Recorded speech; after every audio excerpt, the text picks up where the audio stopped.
Most of you have probably heard your parents or other boomers saying you should buy a home.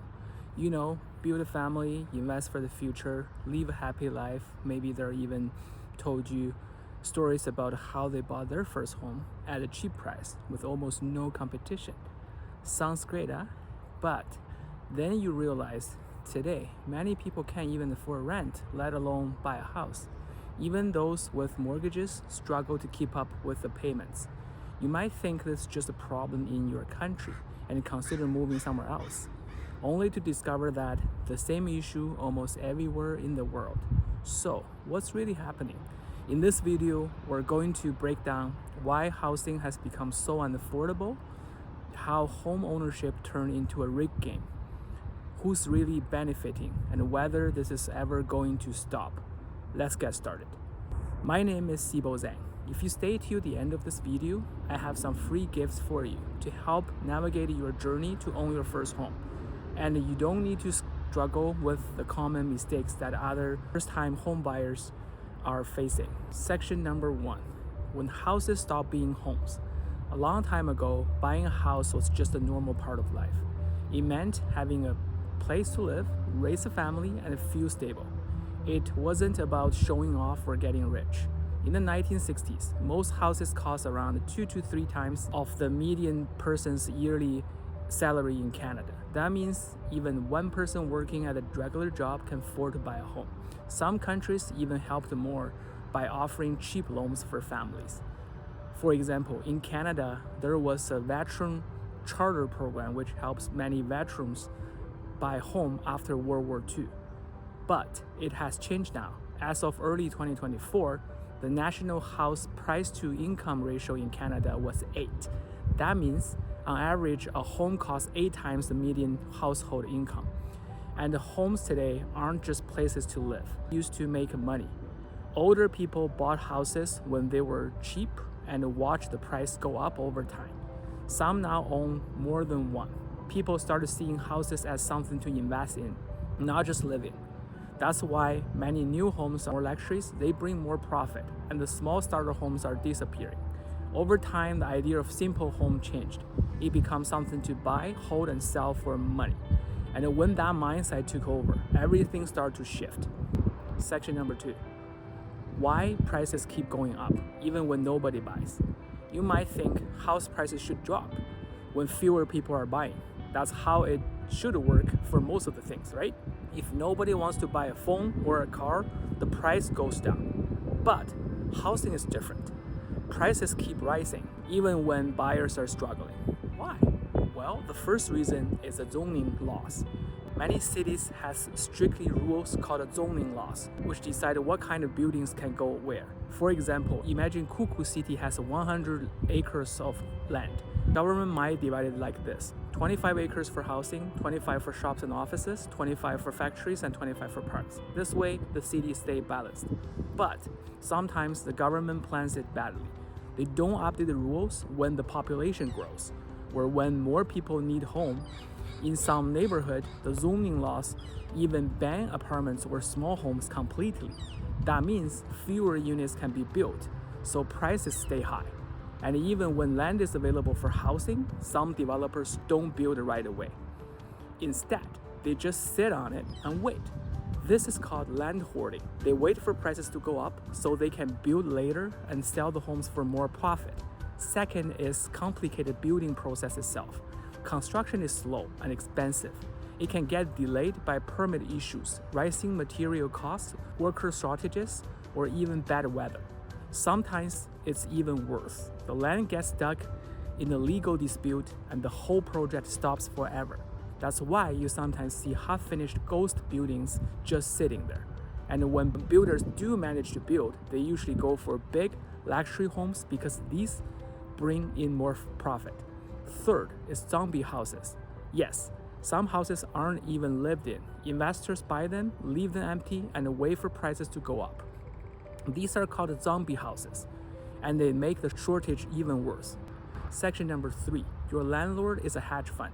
Back then, if you rent a place, your landlord was usually just a normal person, maybe a retired couple or someone with a second house. Yeah, like Mr. Bean cartoon, living on top of his grumpy landlady. Well, that still exists today, but not as much as before, because many renters nowadays don't even know who owns their home. In lots of cities, it's not a person at all, it's a giant company. Big Wall Street firms like Blackstone or Invitation Homes now owns tens of thousands of homes. Some of them even owns more than 100,000 homes. These companies don't care about living in the homes. They care about using them to make more profit. That's one reason rent keeps rising, even when fewer people are buying homes, and it's not just Wall Street, even regular homeowners are joining in. So 1 out of every 4 homes, or 25%, is bought by investors, including big companies. So now regular people aren't just competing with other families. They're competing with rich investors or companies who are racing to buy more houses and to rent more. Even worse, some homes are now rented as short-term Airbnb style stays for tourists. If you haven't heard about Airbnb, it's a way to rent out your house or apartment for a few days or even longer. Simply put, literally like a hotel. It's great for budget travelers, especially groups, since many Airbnbs let more people stay in one place, unlike hotels. But when there are too many Airbnbs, it gets harder for locals to compete because these homes are no longer available for people who can actually want to live there. That's why if you ever see in the news lately, many locals in places like Barcelona in Spain has started to push back against tourism because so many homes have turned into Airbnbs, driving the locals out and making the housing even more scarce. Section 4. Make the problem and sell the solution. If you ever complain about not being able to afford a house, someone probably told you it's your fault. Maybe they said you should stop buying avocado toast or work harder. But that's not the real reason. People are locked out. The truth is, home prices have gone up way faster than wages. Even though you save every single month, the price for houses rise faster than your savings. And when politicians trying to help, it often backfires. They give out tax breaks or first-time home buyer bonuses, which sounds good, but these programs only increase demand. Sometimes they don't provide more houses, so prices go even higher. Meanwhile, the system is full of contradictions. Some homeowners vote to block new housing development because they want to protect the value of their own homes. But at the same time, they also want housing price to be affordable for their children. That doesn't add up. And we haven't talked about the mortgage part.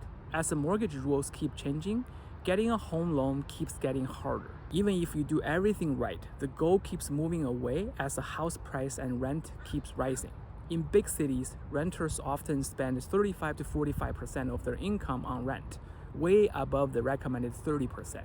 And when people who manage to buy often feel stuck with high monthly payments and rising interest. And that's why many people feel stuck. Section number 5 is renting the new normal. People often ask, can we fix this? Well, the answer is yes, but it won't be easy. There are a few ideas experts suggest. The first idea is called land value tax. That means instead of taxing both land and buildings, you tax only on land, whether the building on it is the mansion or a hut.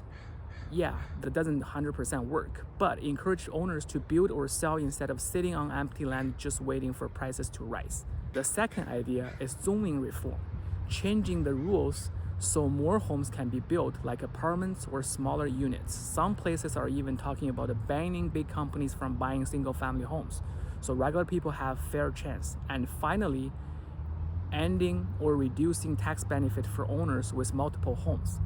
This could reduce the number of houses used purely as investments and free up some homes for first-time home buyers.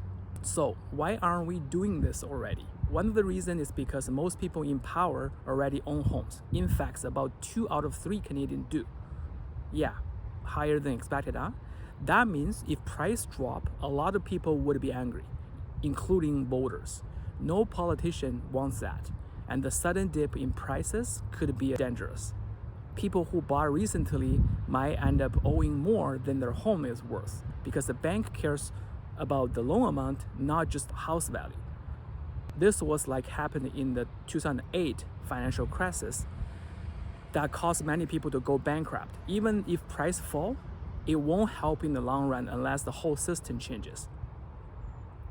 For example, in Canada, in May 2024, some of the most affordable capital cities for real estate still had average prices well over 300,000 mark. For example, Regina's average residential home price was $320,000. So unless the rule changes, renting might just become the default for an entire generation. Owning a home is supposed to be a part of the dream, but we have made the most of dreamers cannot afford it. So, in conclusion, why can't people afford homes anymore? It's not just about a high price, it's about how the whole system changes. Homes used to be something you lived in, now they are treated like investment tools. Prices are pushed up on purpose, supply is held back, and the big investors are buying houses before regular family even get the chance. Unless we fix the whole system, the real problem won't ever be solved. Help us keep making videos like this by becoming a member or unlocking some exclusive perks too. If you want me to make other videos explaining these kind of subjects, please like and subscribe. I have created a free buyer's guide that walks you through the entire home buying process. You can download it for free at the link in the description below. And finally, if you want to avoid making common mistakes and need someone to help guide you in the right direction, feel free to sign up for my limited time free one-on-one consultation. The link to book your spot is in the description as well. Spots are limited, so grab yours before they're gone. Thank you so much for watching. I'm Sibo Zhang, and I'll see you in the next video.